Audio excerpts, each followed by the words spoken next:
Hello, drummer maniacs! Welcome to the second episode of DrumExpress, a show powered by Beatit.tv, the drummer's website, giving you the latest news from the world of drums. Let's get to it, shall we?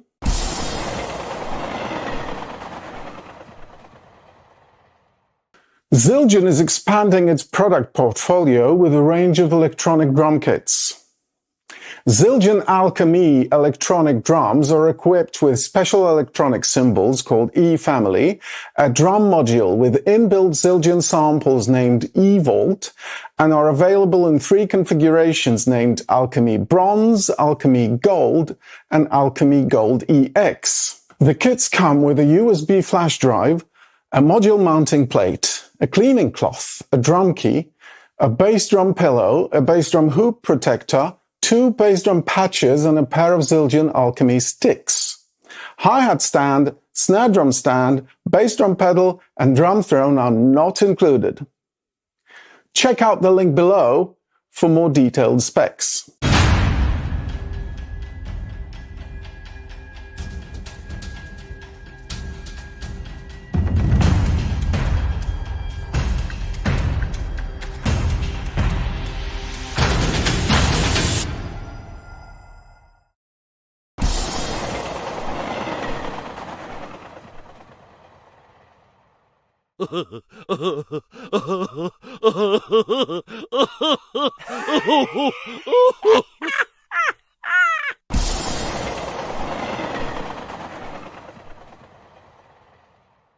Did you know that? Today, as part of the Did You Know That section, Mateusz Wysocki of MW Drums, a shop offering vintage drums, cymbals and hardware, will tell you all about drums made of plastic.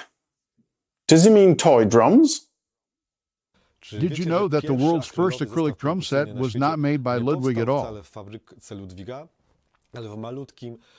It was made in the workshop of Bill Zikos, an American engineer and drum builder. Around 1972 or 1973, both Ludwig and Pearl, as it turns out, more or less at the same time, took Bill Zikos' idea of making transparent plastic shells and introduced their own acrylic drum kits, simply copying his idea. Of course, to this day, thinking of acrylic drums, we immediately associate them with John Bonham's set from his Led Zeppelin days. It's just that Ludwig came out with the right drummer at the right time, but they were by no means the first. They weren't the last either, because nowadays most manufacturers have a line of acrylic drums in their product ranges. We can buy such drums from Pearl, as you can see here, Tama, Nadal, or whatever brand you can think of. Well, except maybe Mapex. Thank you.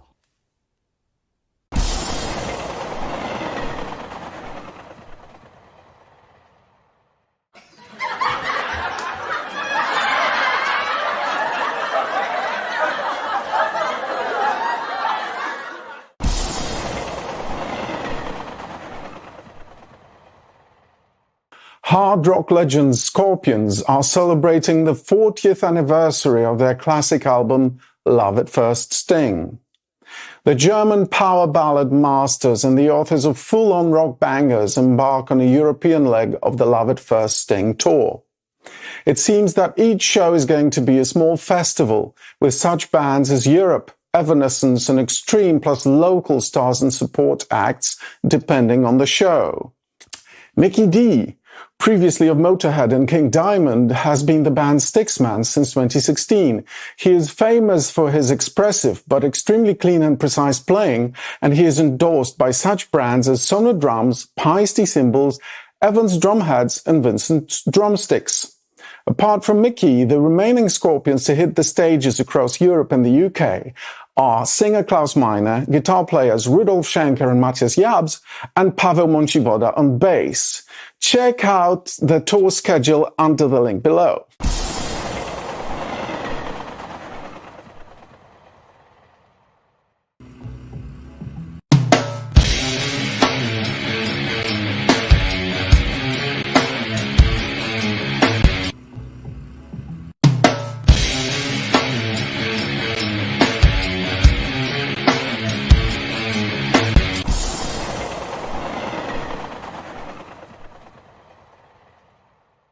Good and bad. In this segment, we discuss what we as drummers tend to do wrong and how to correct those issues. Today, we'll deal with snare tension when playing a snare drum tremolo. What do you think? How much tension should be applied?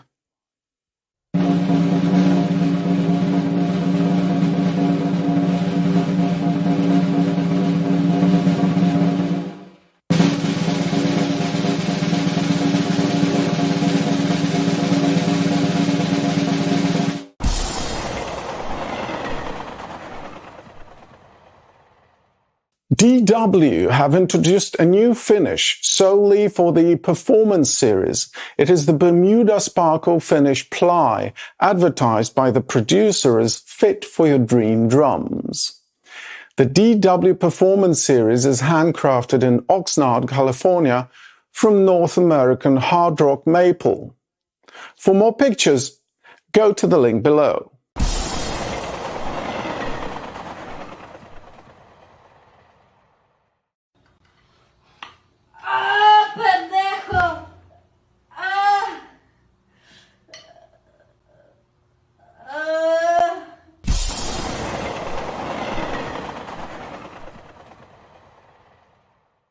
Plugged as opposed to unplugged. In this segment of DrumExpress, we tell you about the world of electronic drums. In this episode, Polish drummer and Gava Digital ambassador Mariusz Mocarski will talk about mesh pads, which are probably the most sought-after electronic drum pads today. Hi, today I would like to start a new series of videos dealing with electronic drum pads. Let's begin with some of the most popular mesh pads. Here I have prepared for you two mesh pads from Jourda, the TP10 and the TP12. Of course, 10 and 12 refer to their sizes expressed in inches, so they basically differ in size and a little bit in weight. And so, using the TP10 pad as an example, it is a typical two-zone pad. That is, we can program one sound on the head and the other sound on the rim. There are two piezoelectric sensors. One, placed under the trigger in the center, picks up a head tone. The other picks up signals from the rim. And now, this is important. We can divide basic mesh pads into two types. One is those that are encased at the bottom, and thus we can mount the sensor here in this place. The other type of pads are those in which the sensor is mounted here at 6 o'clock. The sensor is located here. Due to the fact that the casing is flanged or half open, the pad isn't fully encased. I think it's much better and much more natural to place the sensor centrally. Then, the sound is the loudest here in the middle. The closer we go to the rim, the quieter the sound, just like on acoustic drums. In the case of sensor placement here, in the 6 o'clock position, we get a very loud sound here. It's quieter in the central position, and here it's the quietest.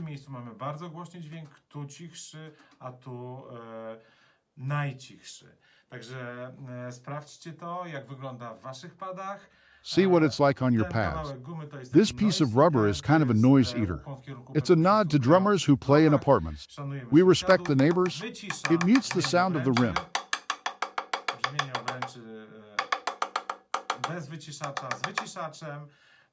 Klasyczna obręcz, śruby, możemy regulować. Listen to the sound of the rim without a noise eater and with a noise eater.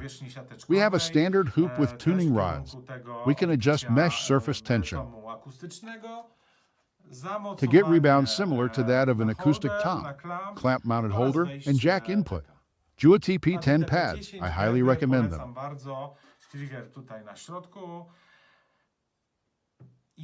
Trigger here in the middle. I'm curious what the situation is with your pads. Let me know in the comments. Thanks and see you next week.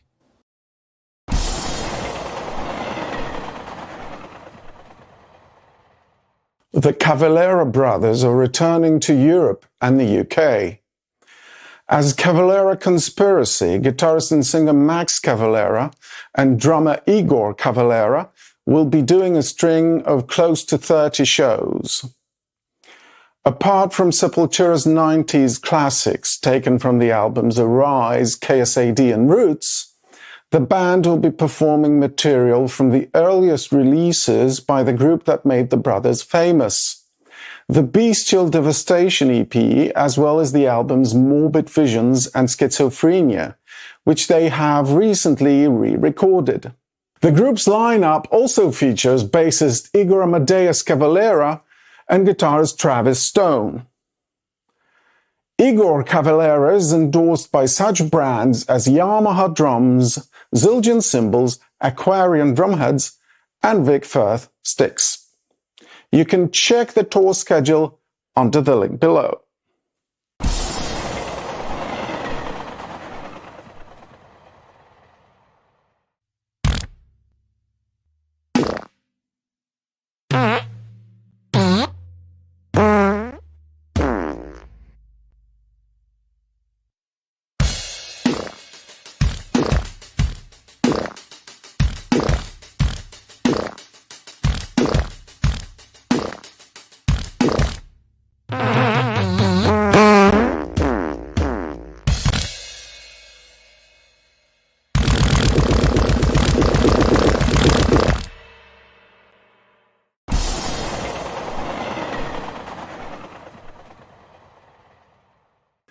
Test the best.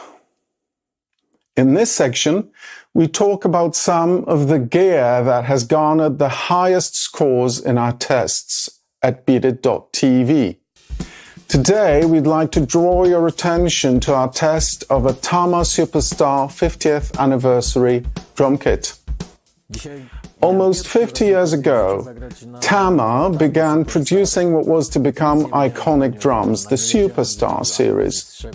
Tama has released a special line of limited edition products to celebrate its 50th anniversary. From the moment we took the drums out of the flight cases, we were captivated by their finish. The beautiful seafoam color with gently highlighted grains of birch plywood looks absolutely impressive. With studio lighting, these qualities are highlighted even more, and the kit will certainly look great on stage. When setting up the drums, we immediately noticed two things about the bass drum. The first thing is that it is rather shallow, only 14 inches deep. We were a little concerned about whether it could handle being abused by us, but our fears immediately vanished when Adam began playing his grooves. Contrary to our initial expectations, it is a loud, although compact, bass drum with enough low end and punch. The other thing was the wing nuts on the bass drum claws. No one does that anymore, do they? Turns out this detail adds a visual appeal to the kit, making the appearance of the drum comparable to vintage instruments of 40 and 50 years ago. The rag toms and their traditional suspension, there is no modern system, sound quite short but very melodious and sweet, and according to Adam, are very easy to tune. The 9mm thick 6-ply birch plywood is a classic solution that gives us just the powerful attack with added mid-range and bass tones. The toms will project perfectly even in very dense song structures. We also have to note a tiny detail that really pleased us, the return of the classic Tama badge. It also does the job, especially for those who remember such emblems from the 80s and the 90s. You can find the full video and the accompanying article under the link below.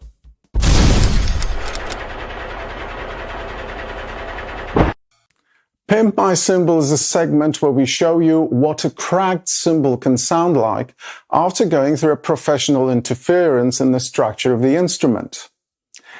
Today, we give you a 17-inch Zildjian A custom projection crash.